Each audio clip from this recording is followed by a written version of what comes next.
Did you see any of the names at Pickwick? Yeah. That was my 3 names. Sounds like people trying to announce or pronounce mine in the military.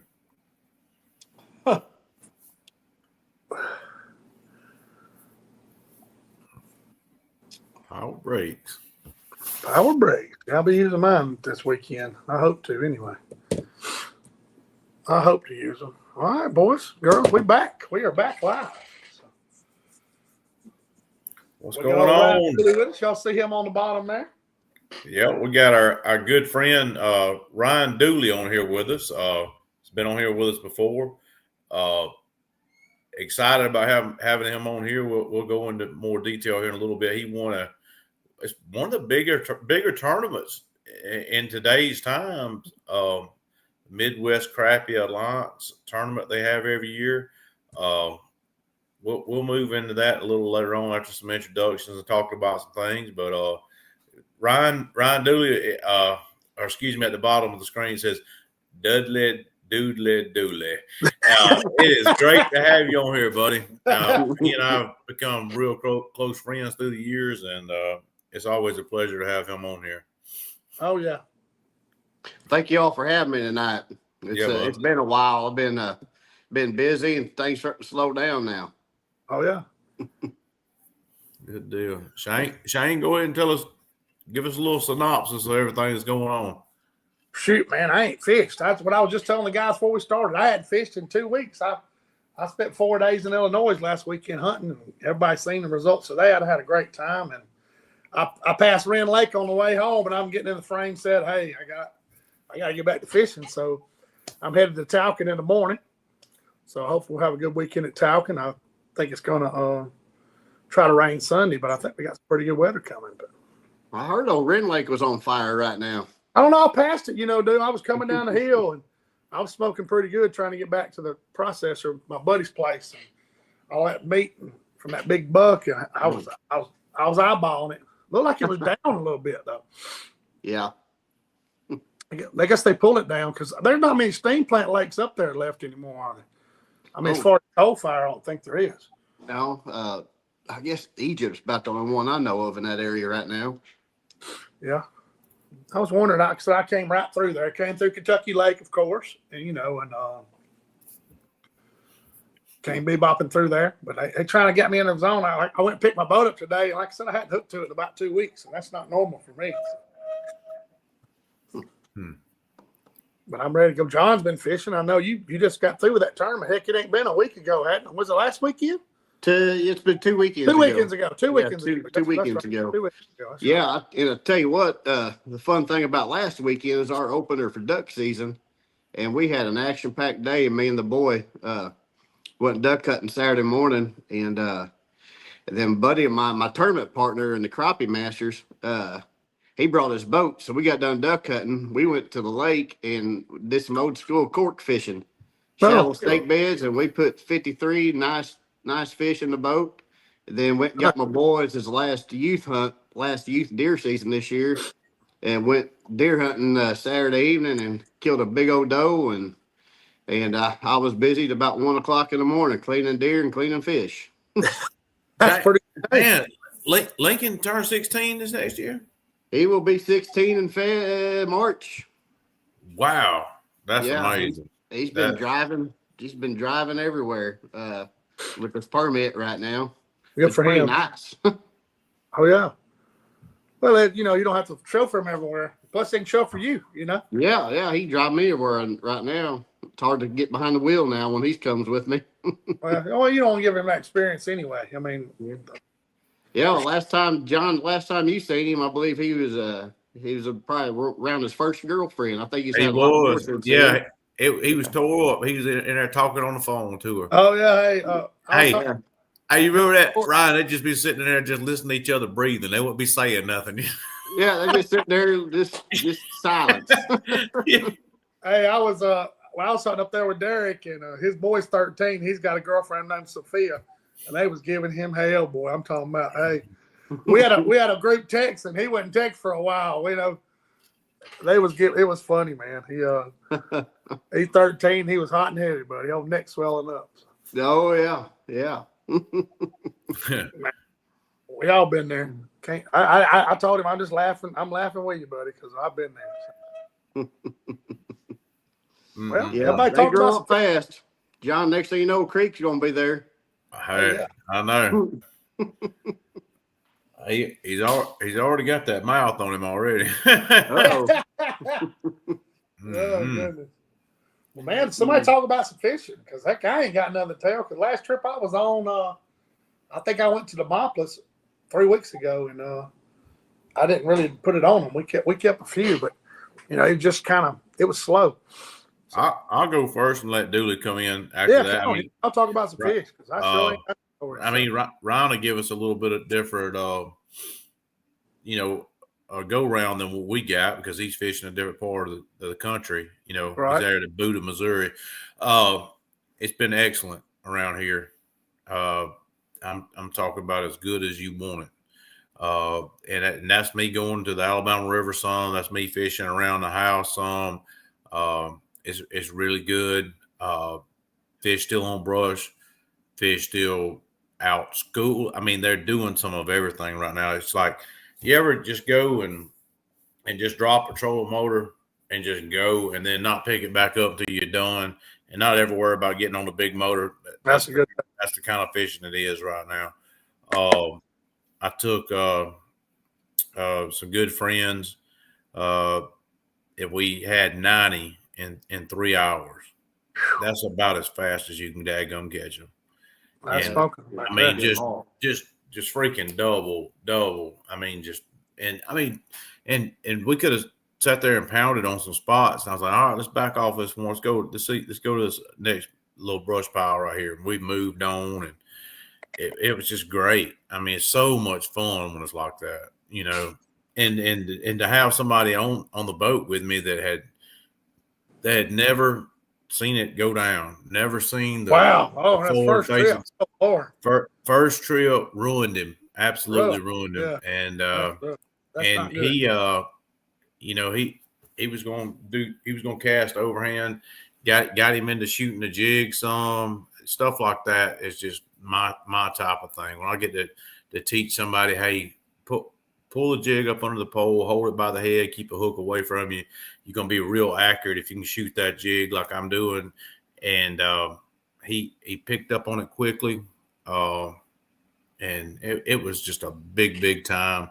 And it just seems like everything.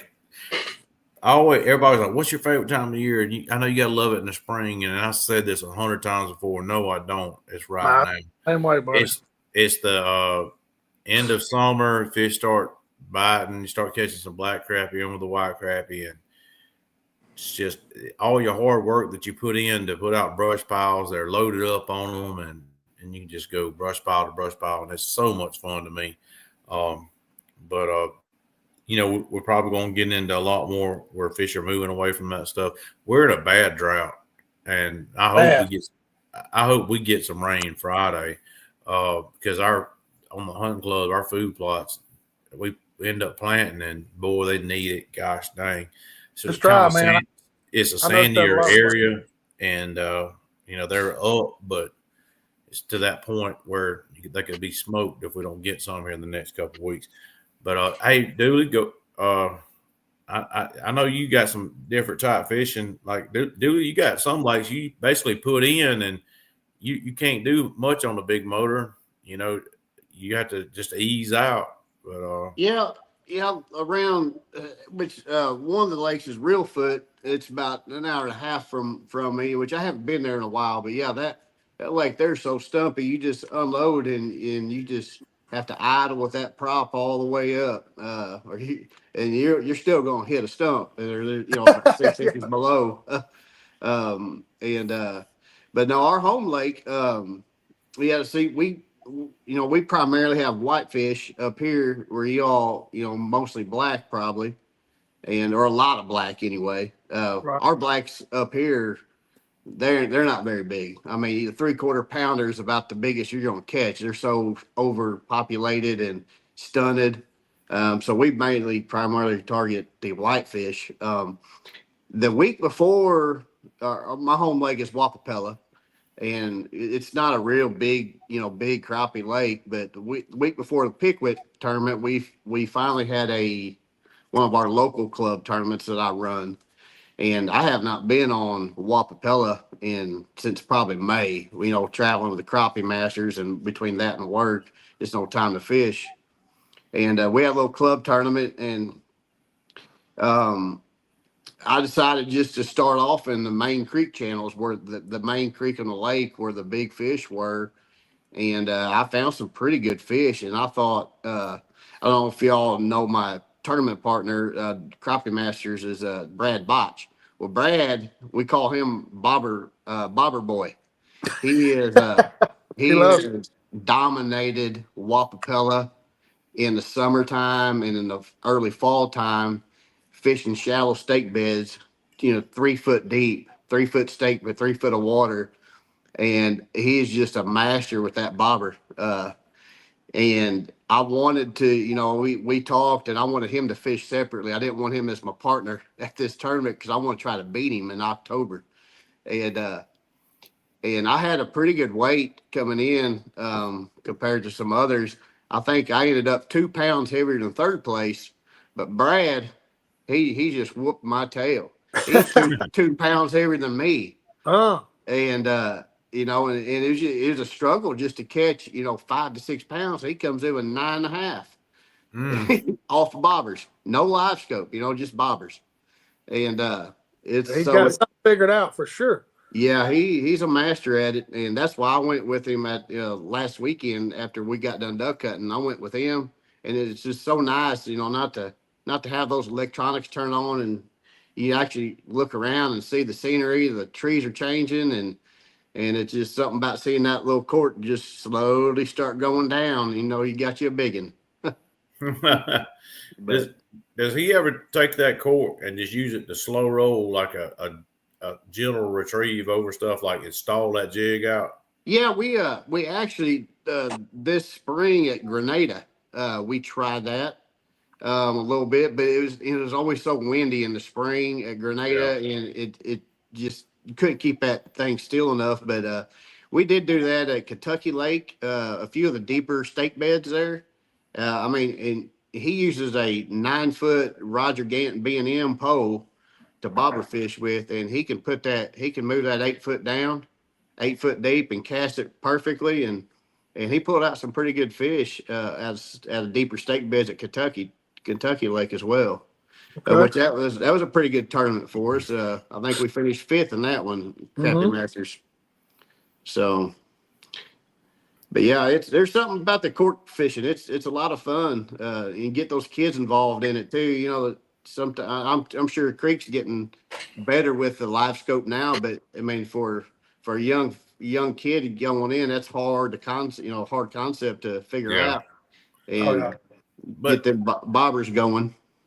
Dooley, sometimes I find that the kids grab it better than people our age. Oh yeah, like once they get it figured out. Once you show it to them and say, "Hey, that's how far out it is," and you say that's where it's pointing, they're like, "Oh," so I'm like Call of Duty in this right here. I'm pointing the scope at it, or something like and then once they do it, and once you show them what a fish looks like, they're like, "There's one." I'm like, gosh dang, that I showed you a little too much, Right.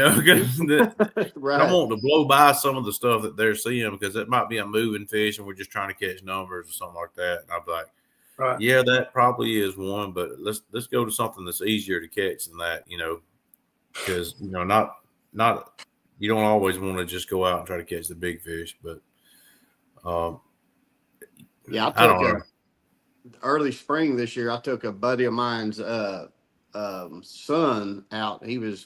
I guess he was probably 16 or so. His first time he seen live scope, and he picked it up real quick and had a blast doing it. Oh yeah, they do. I mean, I see where Patrick Stone posted a video today. He had a little 8-year-old girl on there, and he pitched it forehand of the rod. She was hitting them, son.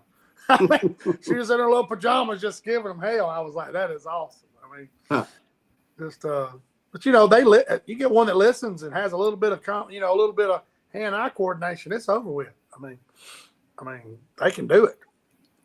Dooley, you got more gray than I got. I was noticing that, John. I was actually just noticing that. What are you doing to yourself there? You're all black up here. I don't know. It's just right through here. I got some on my chin too. Don't think I don't. It's knocking on the door. You about got it all. Two of my buddies look like Santa Claus. Hey, but this, I still got my hair. Yeah, really? I ain't got nothing there just now. all right there. Hey, I'm out on that one. Y'all got me there. Y'all got me there. I'm a little bit bothered right now with Mafia. They need to get me a visor. This is the first hat I've worn in months. Me and Dooley is always on Team Visor. Y'all do. I cannot stand for my hair to be smothered. Me either, buddy. That's I wear visor duck hunting, visor deer hunting. Oh yeah. You put toboggan on that hat. That's the way to go. The sun come up a few times while I was hunting in Illinois. I was wishing I had a hat that has toboggan. We had great weather. Speaking of weather, Crappie Ham was asking right there. We got a big cold front pushing in here Monday. What do you think? I'm sure it's probably cool up there where you are coming too, Dooley. What is that going to do to the crappie that 2 days of cold? We're going to have. You know what? It's probably going to put them back in the river. I'd say they're usually in Wapapella, they start hugging that river, the main river channel there, right on the edges is where you'll catch them in the wintertime. Right. Right now we've got some, about right now is when they're going to start coming out. We got some about in the shallow water, 2 or 3 foot of water, but they'll start going that deeper water here for too long. Well, they set up there from December on. Is that what they do, Dooley? Yeah. They'll mainly right on the river channel edge, 12 foot of water.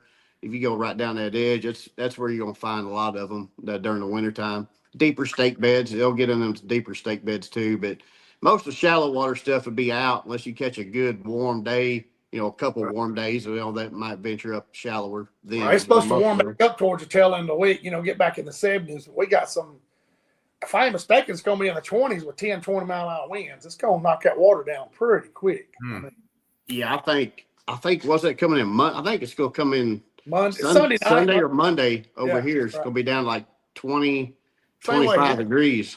Same way here. We're going to have the same weather you having. It's going to push all down to us. And then, like I said, then it breaks back up. But, we got this big beaver they call full moon, beaver moon, whatever they're calling it. And then you got that little cool coming. So, and I think somebody told me the water temperature in Talcon, Tommy said it was 69 degrees still down there. So still fairly warm.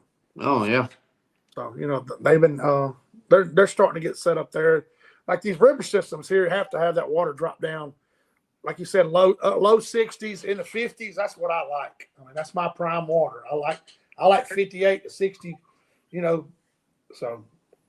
Yeah. Wapapella, December 15th, they start pulling it down. Okay. And they'll pull it down about 5 foot. And that's when the fishing just gets absolute crazy. All the, you got a lot less water for them to go to. So they're stacked up in a little bit in the deeper water or on the river channel edges. What town is Wapapella near? It's near Poplar Bluff, Missouri. It's between Dexter and Poplar Bluff. Okay. But the actual town is Wapapella. Because I was looking in Missouri where I was hunting this weekend. I looked across the Mississippi, could see Missouri right there. I was in Mosier, Illinois, and I could look right across there. I see. I don't even know where that would be equivalent to you, but I think there's the probably closest lake up there in Missouri might be like Mark Twain, maybe. Maybe. Yeah. That's we're good about 2.5 hours from there. That's a lot. There's people don't understand. There's a lot of distance between there because I was 570 miles from my house. So I was 8.5 hours. I was a good little shot. So beautiful country up there. Golly, though. Oh, it is. It's beautiful around here too. Rolling hills and it's crazy to say, but even your pattern, what you're speaking of, is the same pattern we deal with down here. Once it settles in there, it's settling in here. So yeah. I basically use that on every lake I go to across the country. Right. Like down at Pickwick, John's always talked a lot about the creek channels or river channel bends on the inside bends. Right. And I kind of that's kind of why I followed at Pickwick as well. Except for Pickwick, I found some of the bigger ones on the outside edge of the creek swings. And but yeah, even Talc when we went down there this January. 100%. That's exactly right. Same pattern. Same thing. They like what they like. I mean, that's just the way it is. And that's just and the bait likes it too.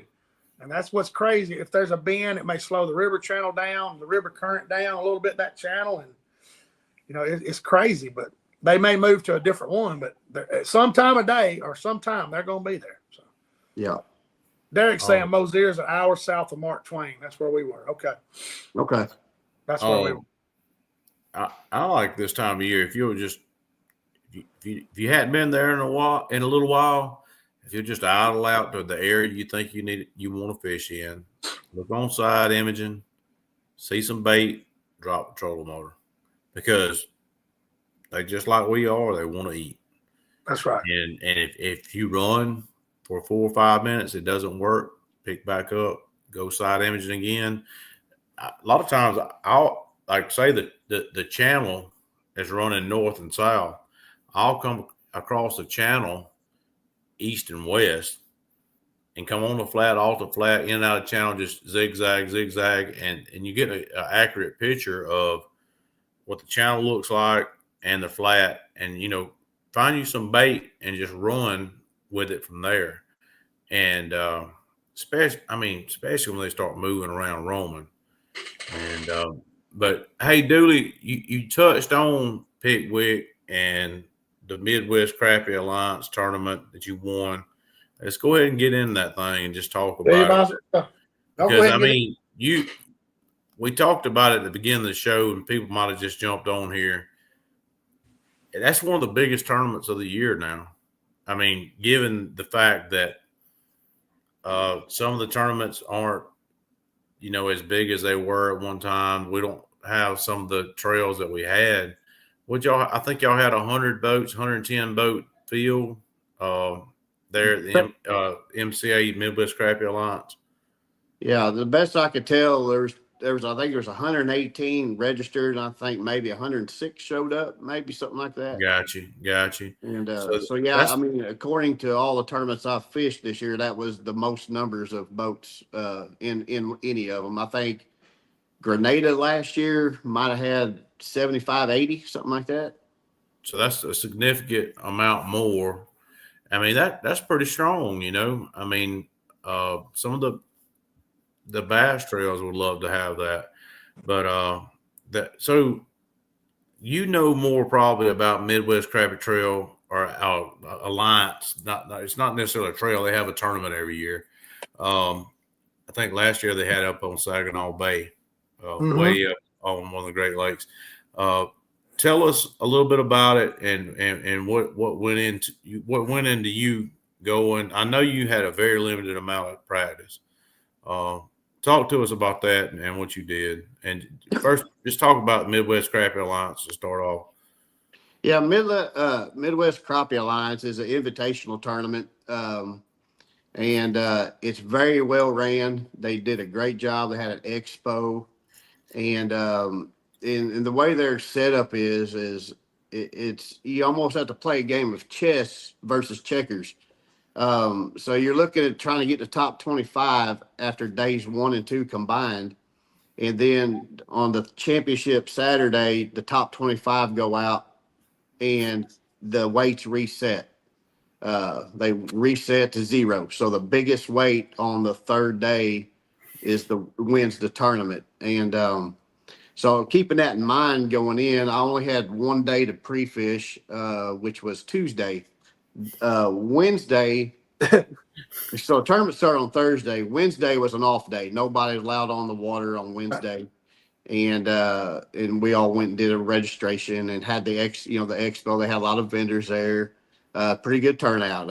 I would say Dan did a very good job of organizing everything, and not just Dan. I mean his team. This team was remarkable to come down from Ohio to do all this.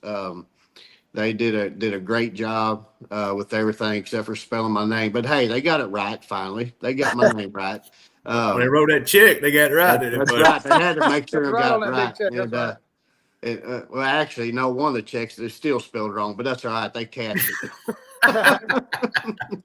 But so having to break the lake down in one day, it's not really a secret that most people fish Bear Creek down there at Pickwick. It's a very big creek. It's almost like the Big Sandy is at Kentucky Lake. It's a very big creek, and and then I heard Yellow Creek was another one.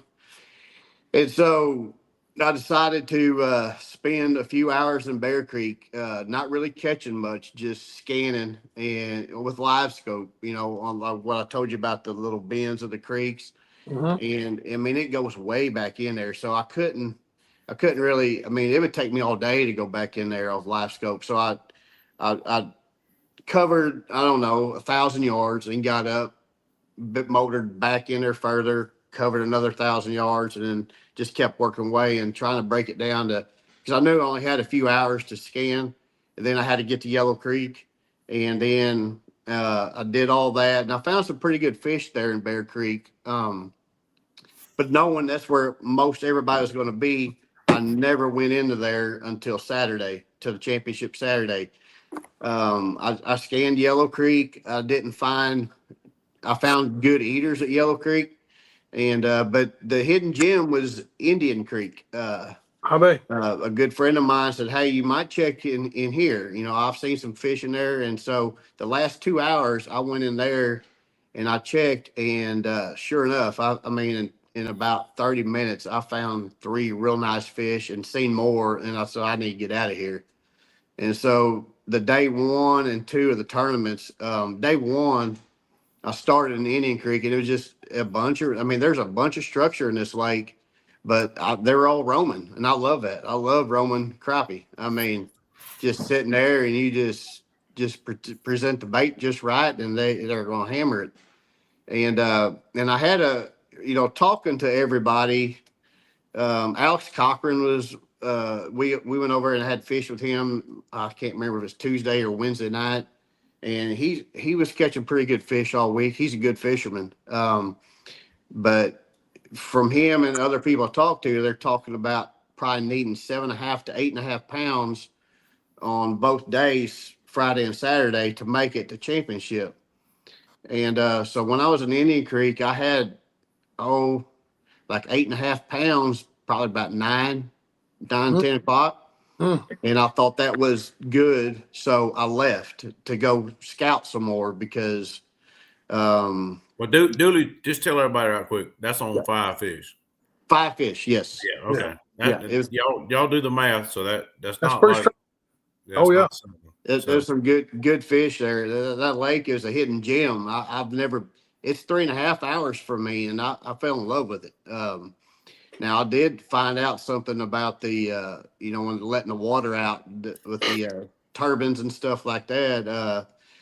Like they have certain times throughout the day that they open the gates up to let some water out, and I didn't know all that. So certain times of day, the fish would really shut down.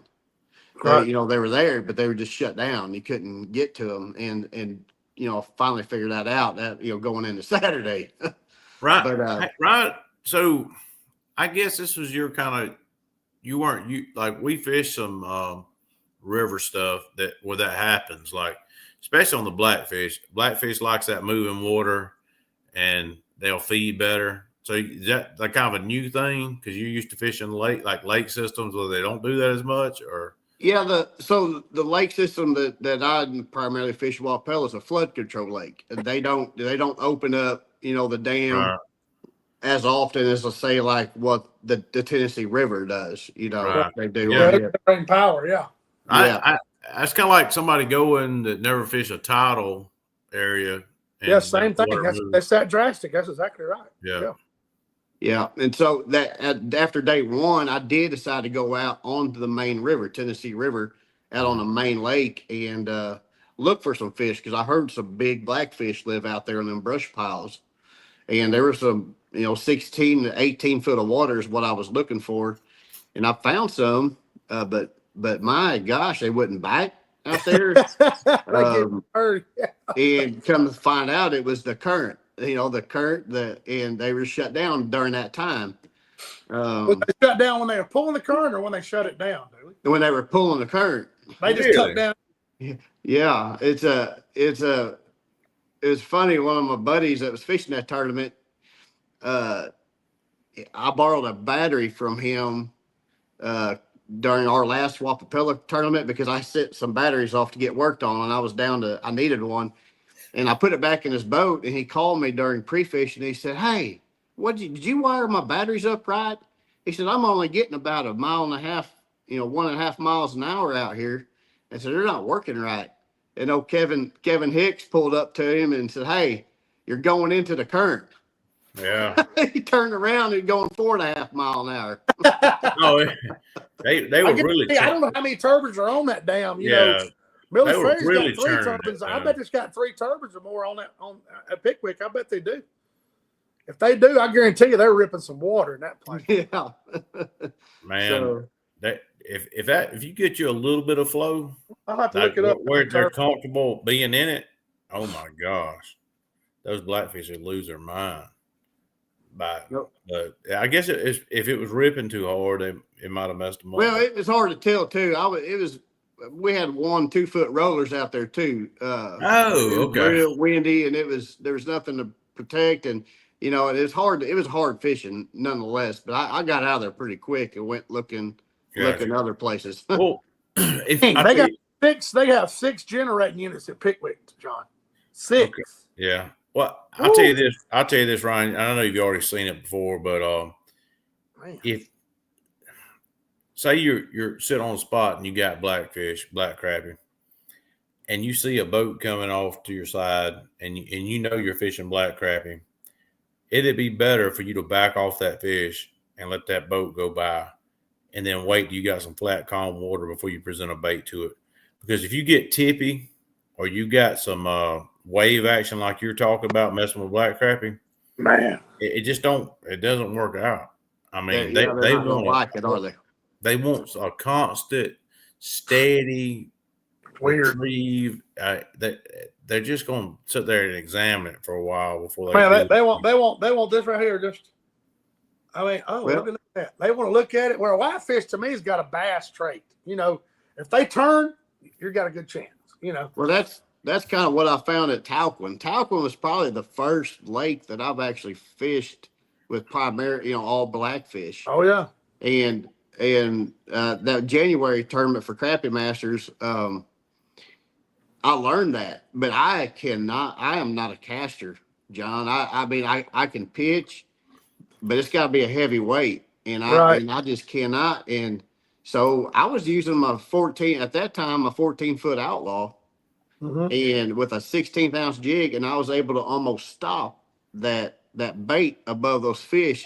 And it amazed me how many times they'd turn up at it 15 to 20 seconds and stare at that stupid thing. Oh, yeah. Then just drive you absolutely bonkers.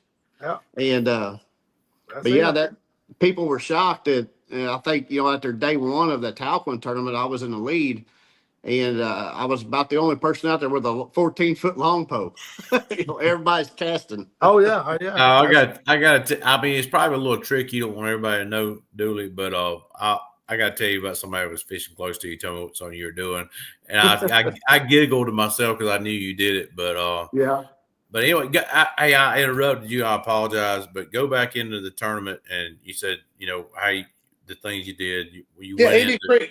Let's go to championship day. You're sitting in what place championship morning?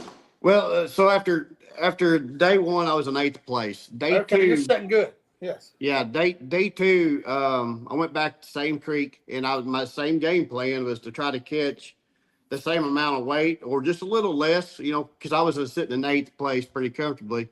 But the bite was totally different on day 2 on Friday. Man. And I ended up having to stay. I stayed in Indian Creek pretty much all day, and I think I came in with, I can't remember what I came in, but anyway, after day 2, I was in 16th place, So after that bite, I hadn't used, I didn't have to use shiners or all I had was toughies, and I was using a crappie magnet, slab magnet, Mm-hmm. pretty good sized bait. I was using that all day one, never had a problem with them not biting, but day two was totally different, and I was kind of stressing a little bit because I knew I could probably not make the top 25, but I ended up getting in there. But I knew after day two that I'm going to have to go find some shiners. There's shiners around, but they were all about 4 inches, between 2.5 to 4 inches long, You feel them on and I didn't. I was like, well, I got to try them. I mean, so my buddy Jason went and got us both some shiners for day two. He made the championship as well. Yeah, what was And Crappie Crane's asking, what's your setup during this time? You still using a long rod here? yes, I'm still using long rod. I did day one. I did cast to them quite a bit. Okay. But there's so much of getting. A lot of them were moving, moving a little bit, and so much casting. So I finally broke out my 13-foot Mafia rod, long rod, and I started pitching to them again with a. But this time I was using a 3/16 ounce head because Oh, Wow. a lot of these fish were down deep. to them, son. Yeah, so a lot of these fish were 16, 18 foot deep. And they're moving. They're just marching on you. Huh? They're just slowly moving, but the biggest thing was the depth and getting it down there to them. Getting that to them to get a present to Yeah, them. that's why I got tired of casting. I was casting to them and I have to keep on, and I'd be off, and so I had to reel it back up. And finally, I realized that I could be more efficient with a 3/16 ounce head with my long rod, and I could control the speed once it got down there, by lifting up the rod. And so day three was strictly all 13-foot rod, 3/16 ounce head. 6-pound line. Still pitching 6-pound line. Do what? Still pitching 6-pound line. No, I was I used 9-pound line when I pitch with that, with no weight on there. Okay. I don't have any weight above my jig. It's just letting it float across, and I can slow it down. But the thing is those big shiners, there's a lot of them, and I had to see if they're going to like the big shiners or not. So the very first fish I put on, kicker here, I get to my spot on championship Saturday, look back, I don't have a seat. I hit some waves after going past a yacht, and my seat bounced out of my holder. Really? And so, yes. You stood up all day, like stand totally up? No, I stood up for about 30 minutes, and I found my 5-gallon bucket, and I propped it up with life jackets, and finally got it up there. And Kevin Hicks had my spare seat in his boat, and he swung by about 8:30 and dropped it off for me. So that was a lifesaver. Wow, man! But I bet them daggone legs were eating you up, and that lower back was killing you. Just in 20 minutes of fishing like that sucked. Oh, I guarantee you. You improvise, though. That's good, though. Yeah, I started on that 5-gallon bucket, but I put on about a 4-inch shiner, just hooked it through the lips, and I found a brush pile, John and Shane, that I had never seen in the Indian Creek. I had to clear out my tracks in Indian Creek because I couldn't see my boat icon. And you get so many tracks, you can't see where your boat's at. You done colored the page. So. Yeah, but I noticed a little circle inside that I didn't go through where I was catching a lot of the bigger fish. And I decided to go in there before I cleared my tracks, and I found a brush pile in there that I'd never seen. And I ain't caught a fish on a brush pile in 2 days. It's all been roaming fish.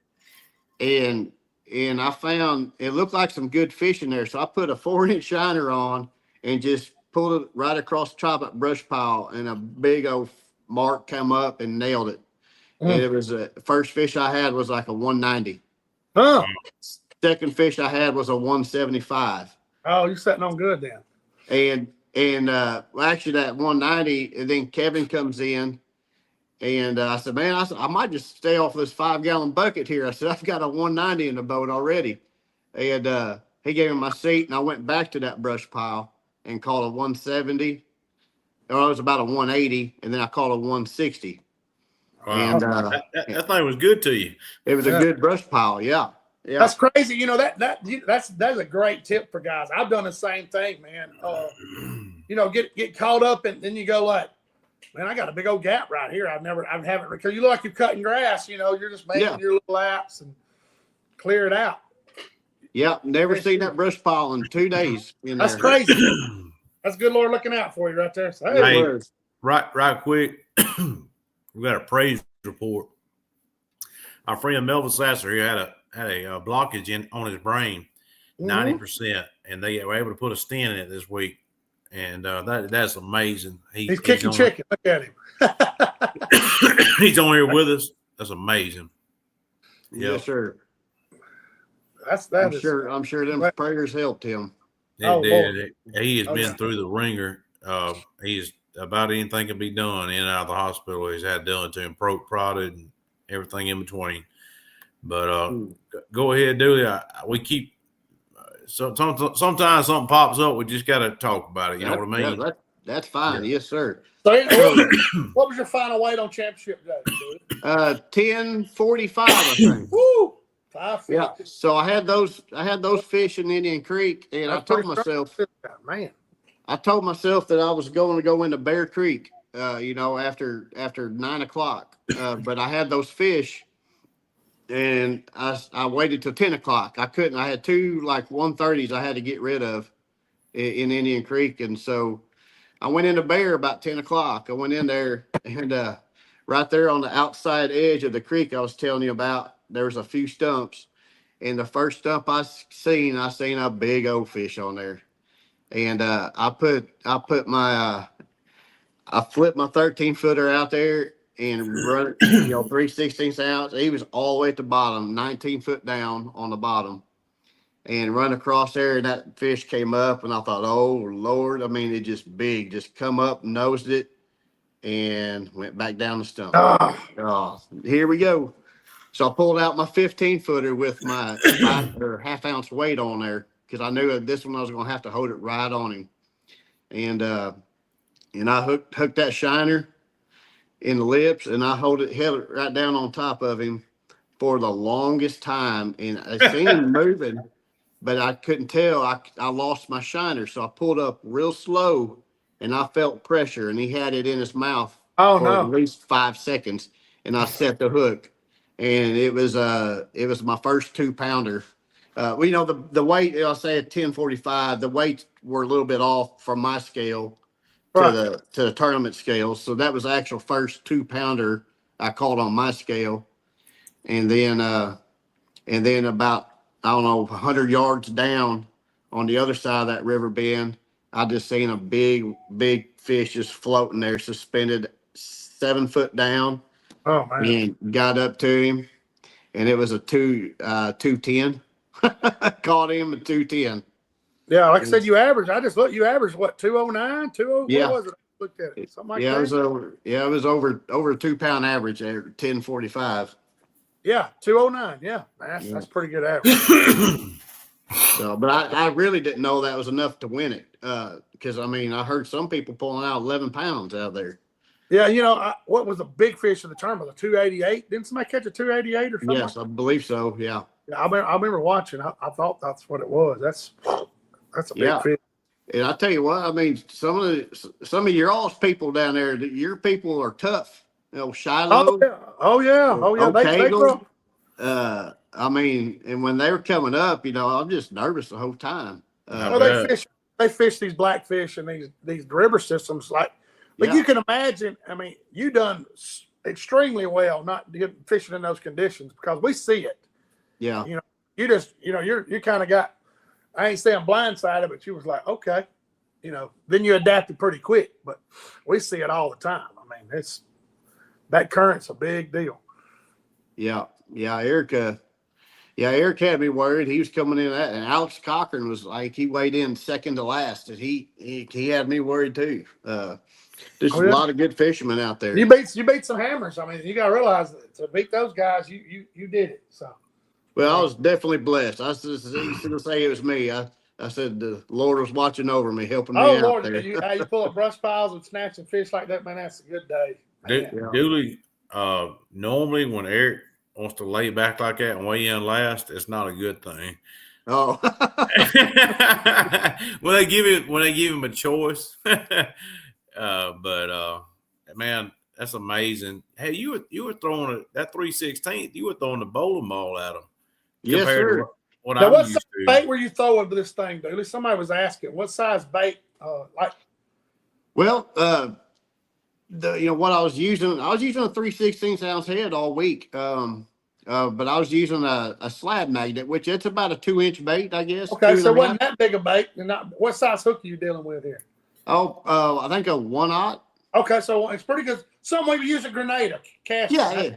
It's actually one of the heads. I used 2 different heads. One was a Goodies, but the Grenada, Patrick Stone's Grenada Lake tackle football heads, they got a 1/0 hook. And when I had to use those 4-inch shiners, I wanted a bigger hook.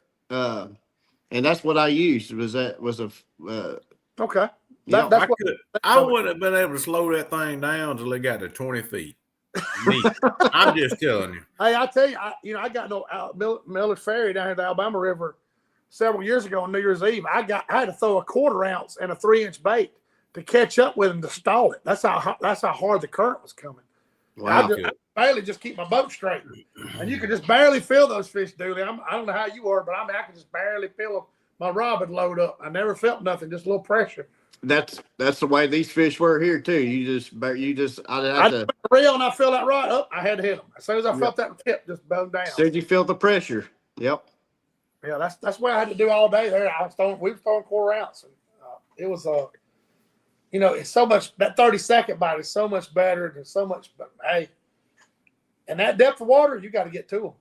Yeah, that was the key. Is a lot of the fish were down 2 or 3 foot off the bottom, just suspended, and I don't have much patience when it comes to them light ounce jig heads. Hey, I understand. Hey, but when you use a weight above it, it comes down too fast. You can't control it like you can just a single 1/4 ounce of 3/16. Coming down and swinging through fast, and you're getting a little swing to it. Right. So, Shane, who made 9-pound line?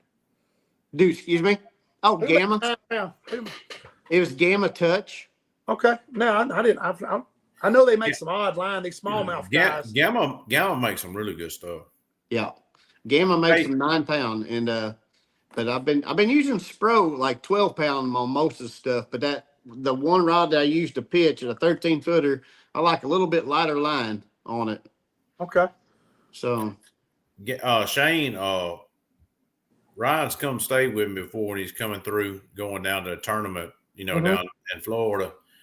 I'm gonna get him to come one time and put a little flex in there so we can do some casting to some black crappie. Yeah, get out of that. Yeah, I'd love to do that. You know what? I need to come down and get trained up on that, John. They got Logan Martin coming up next year. You better be ready to cast, buddy. That's what and Ryan, let me tell you why. The time of the year. All right, so the Coosa River is, I'm just gonna say, is a pain in the ass. That's 100%. At the end of summer into November. December, you're fine. Christmas, you're good.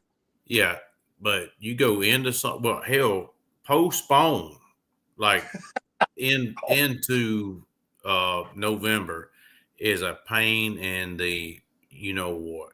It's bad. And I just tell you right now, I cannot imagine trying to long pull those fish and just. I tell you this, I got a buddy of mine. He is a great fisherman. They won a tournament. It's Ray Mars. They won a tournament on the Coosa. The Coosa chain starts way up, comes down. You got Wise, you got Neely Henry, you got Logan Martin, and you just keep coming down. Lay, Mitchell, Jordan, and then it comes into the Alabama River. That Coosa chain it can be a turd September, October time frame. And you're going to be fishing it. And they just won a tournament a month ago, which would be kind of your time frame.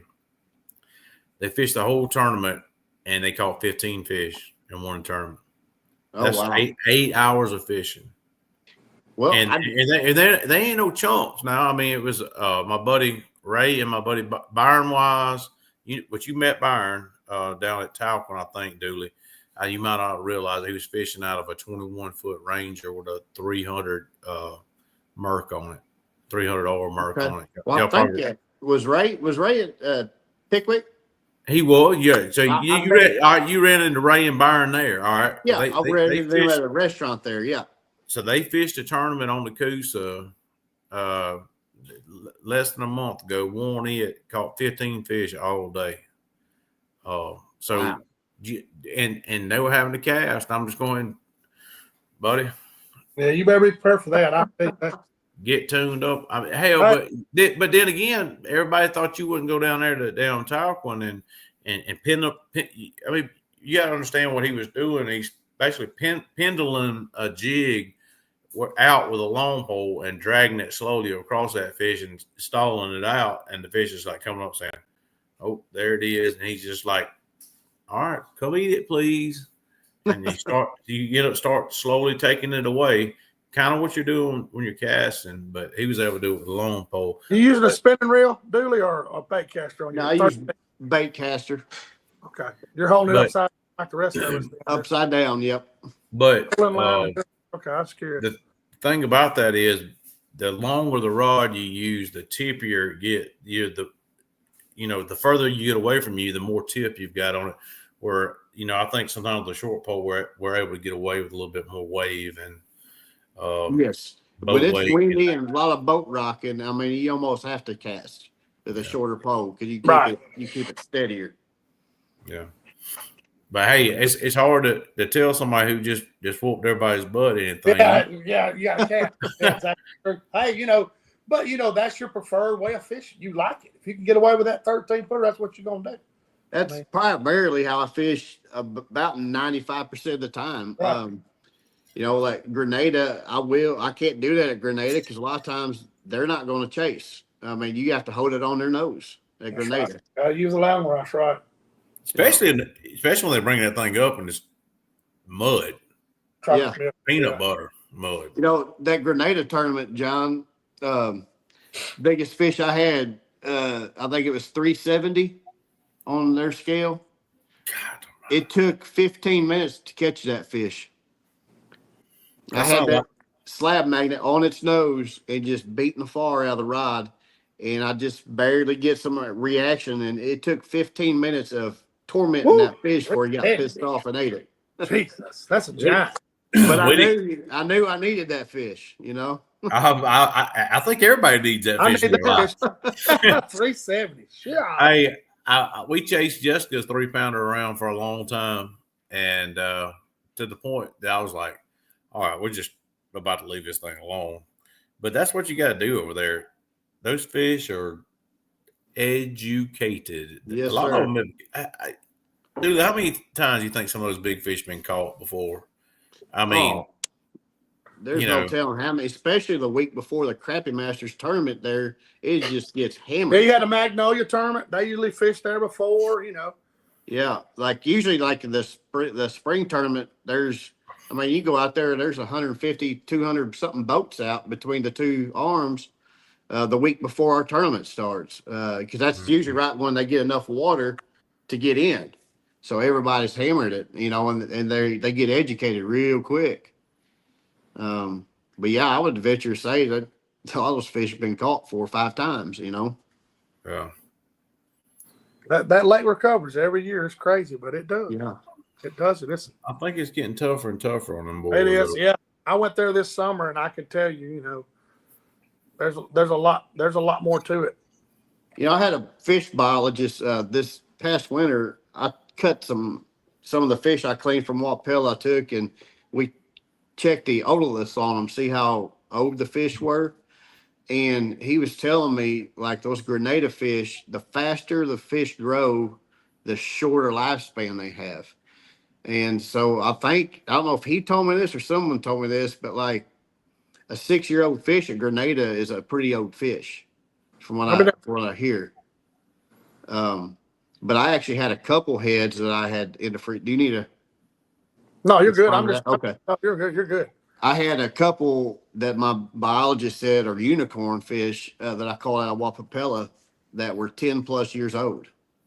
But Wow. just for me to have two, of the 15 heads that I took in there, two of them were over 10 years old. He said That's an that's old. pretty rare. I wish I could find a biologist to do some stuff like that for me because Oh, I love it. I have so many questions about so many things. I love to know about Me too. what. Oh yeah. about Well, this fish. that's. I mean, the same way I just went hunting. They wanted me to kill a 4-year-old plus 8-point or a mature deer. And that's what Yeah. that's what you're after. And if you can get that in your warehouse and you fool that old a fish, hey, he's seen some baits. Yeah. That is cool.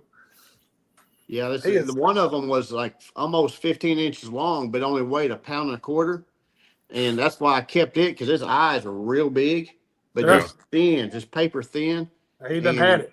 And he was actually eating his body reserves, like he was done eating, like he was on his way to die. And He's about to turn over. yeah, he's about to turn that. His body was eating itself, and he was a 10+year-old fish. We've got a lake that's here that they'll start looking like bass. I mean, they'll be so long and just get narrow. The whitefish will, and I'd love to see some of that data off that. Yeah, it's entertaining. Do you have any core lakes around there that's got biologists running them, or? I don't know. That it's tough in Alabama. I'll just say that. Yeah, Alabama's a little different. They're behind the times there, Dooley. It's Oh, I Yeah. gotcha. they're really behind the times on everything. Game and fish. It's kind of Well, weird. As rich as all we right, are. I'll give you a great example, dude. So last week I went out, saw the biologist, and they had the shocking boat out. Well, this time of the year, our fish aren't up on the bank. Where is the shocker going to work? I mean, the time to shock crappie and stuff is when they're up there on the bank. Our fish Spring. are offshore, and they go on to do a daggone shocking. And I'm Yeah, like, it's crazy. I said, what do you? In my mind, I didn't tell them this. I was polite. I said, what? I guess they're keeping their paycheck coming. Is all I can say. I don't know. But maybe they were shocking for gar or something. I don't know what they were shocking for, but I've heard stories where they take a net and just dip down around the pier and say, "Oh, we had a great spawn," and just. I seen a shocking boat at Pickwick while we were at the tournament. Well, going across the dam, there's a shocking boat out there around the dam. But those leads, they only get fish that are a certain like 4 or 5 feet deep. They're not getting anything deeper than that. So that's why I was like, man, it just doesn't make much sense. I mean, you could use your knowledge and skill in a different area this time of the year.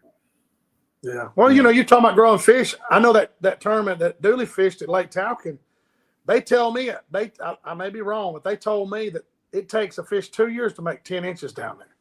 They grow. It's unreal how fast they grow down there. And I think y'all average 300 something fish, and they average like 2 pounds in that tournament. Oh yeah, I think Crazy. I think I had over 12 something pounds on 5 fish on day one. Right. Oh yeah. 12 and the 1240 maybe. And they get so thick. I mean, those fish. It was crazy. The ferry, that tournament there, I didn't get to pre-fish because of that snowstorm down there. Right. I remember. I headed down there. I remember that. I didn't want to be driving around with a bunch of crazy Floridans that's never seen snow before. Dooley, do you not think it's the craziest thing in the world they haven't brought that lake down and made boat lanes in it? They haven't? That they haven't. I mean, yeah.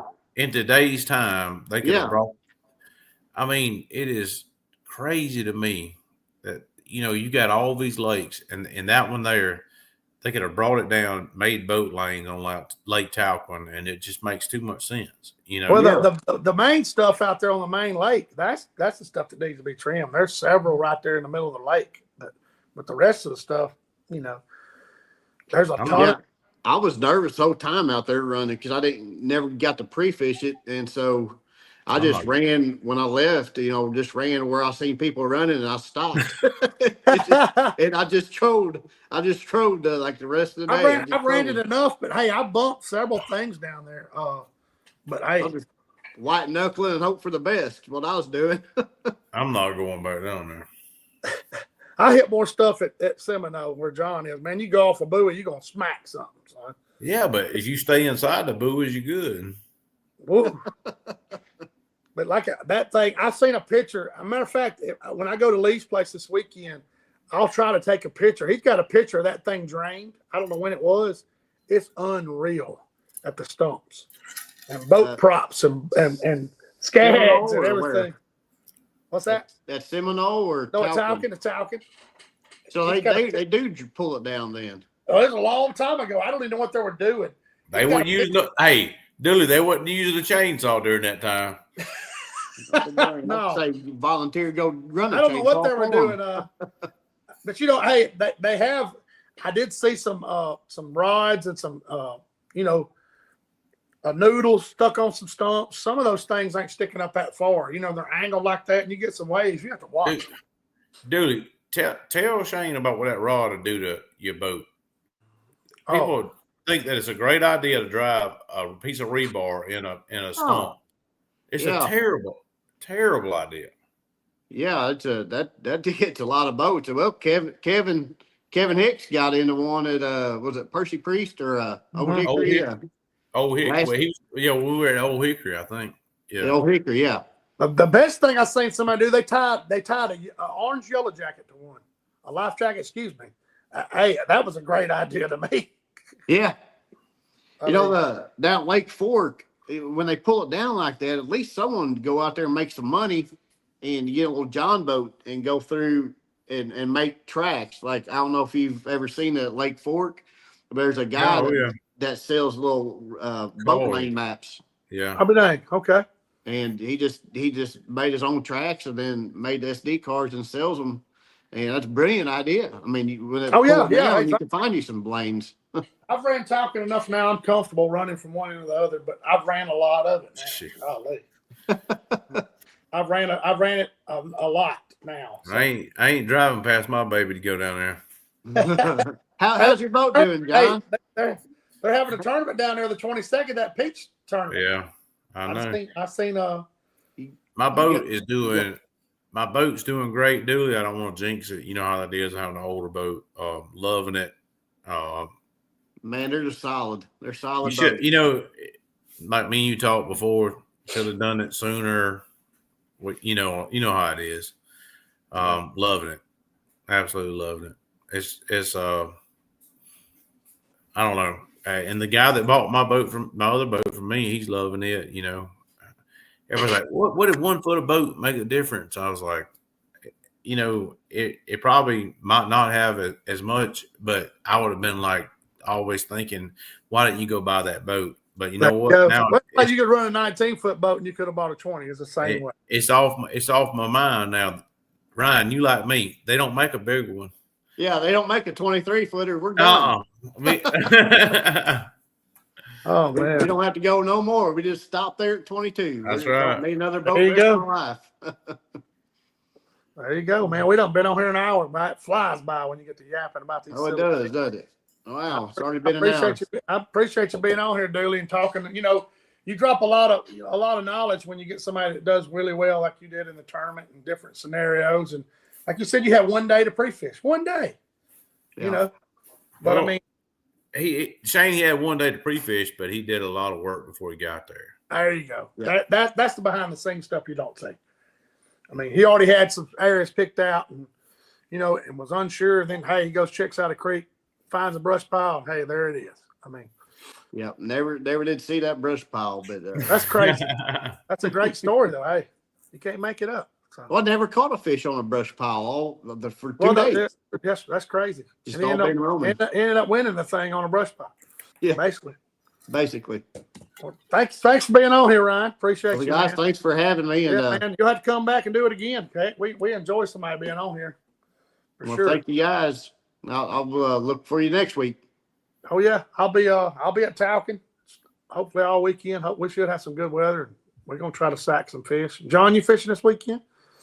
My parents, we're going to a getaway with them for their That's 50th right. 50th wedding Right. anniversary. You told me that. I remember Yeah. now. Tell them happy anniversary for me. There That's you go. that's I a long will. time. I will. That's a big one, man. Using a seasoning that Dooley turned me on to for some steaks I bought to cook for them. So Yeah, That's making me hungry. I know. I'm gonna get hungry too. Well, I got to get some sleep. I got to get up about 1:30 in the morning. I'm gonna roll out. So, All right. Well, good luck. Have fun down there. Thank you, Shane, buddy. thanks I'll for keep having me. everybody updated. Hopefully, we'll go live and keep some fish. Thank you, Ryan, for being on here, man. Hang out Thank here y'all. when I shut the thing down. We'll see y'all Yeah. next Thursday, guys. Appreciate y'all.